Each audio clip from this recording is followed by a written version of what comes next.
Yes. Sachin Christopher. So, Sachin Christopher, this is your card. I hope you prepared and you are ready for the session, right? Hello, Sachin. Okay. I have to unmute you, right? Yeah, unmuted. Yes, I'm ready, sir.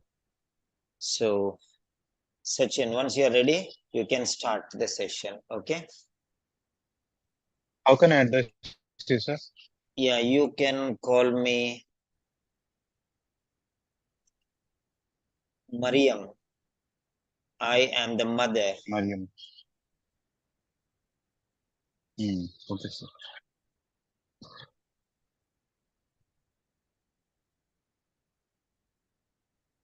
Good morning, Miss Mariam. I'm Christopher, one of the registered nurse working in this emergency department, and I express my condolence to you and your family, and I can understand your pain. And I'm here to I'm here to explain you regarding the autopsy, which is post-mortem in shortcut, and this autopsy will be conducted with dignity, and this will be giving a an report of how and what was the reason for the death. And according to the autopsy,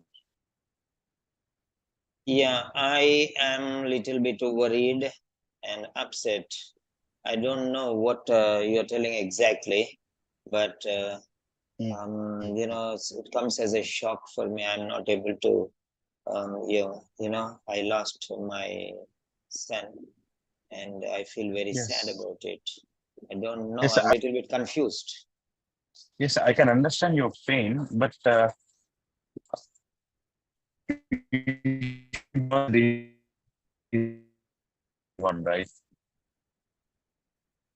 Is what is the reason for the cause of death? So, autopsy will be done by an uh, specialized doctor. Be opening the whole body. He'll be checking each and every part, organ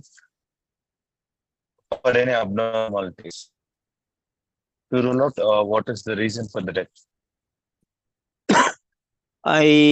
Yeah, of course, but I want to know everything. What is the main purpose of the postmortem? Why it is extremely necessary? I want to know everything, please, Mm. before I give my consent. I'm here to help you. And do you know what is the reason for the death? No, I don't know anything, nurse. Can you please explain me everything related to this? Uh, yes, yes. Uh, as your son as of a sudden at an early age, this could be an medical case also, because we don't know what is the reason.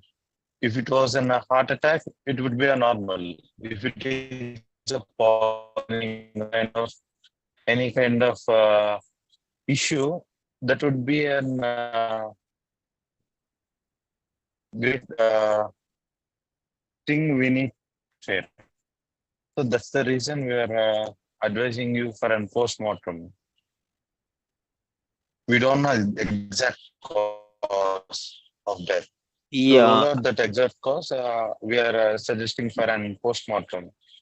yeah, my son is already dead, and I am concerned about the body. So I am concerned about how the body Yes. will be treated and whether the procedure will delay funeral arrangements because we have already set everything. No. Okay. Uh, the bo- your son body will be treated with utmost due respect to him, and with the dignity. So don't forget that. And the postmortem would be taking around 2 to 3 hours, not more than that. And after that, we'll be giving you the body within 3 hours max.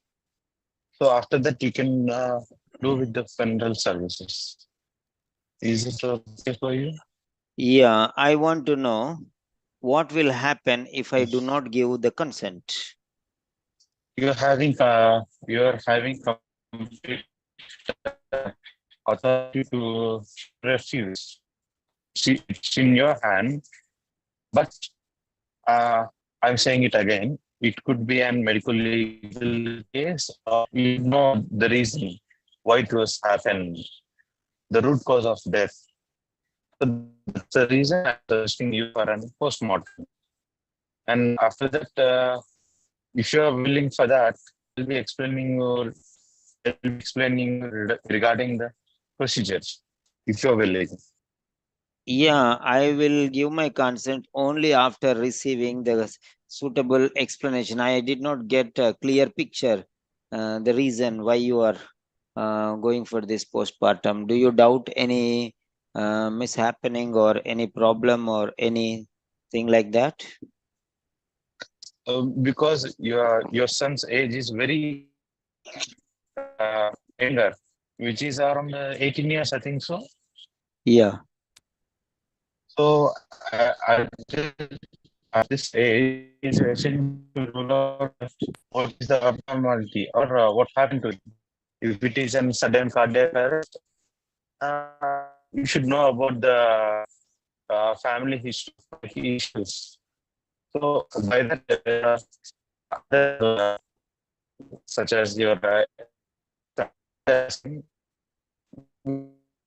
cardiac issues. So you will be very cautious about your family health history. But if it is an any kind of poisoning or some kind of suicide or some kind of murder, it could you could know the reason. What's the reason? So we are suggesting for an postmortem. Okay. I want some information about any support services that may be available to help me cope with my Yes, grief. I lost my son and I'm not able to, bear the yes. loss. If you're having social support services, they'll be contacting you in 5 minutes. We have informed them, and they're on the way, and they'll be talking to you. And for the procedure, if you are willing, here is the consent. You can sign the consent. After that, we'll be starting the procedure with your acceptance. Is it okay Yeah, for you? thank you very much, nurse. I really appreciate your care and concern. Thank you once again. Mm, thank you, Mariam.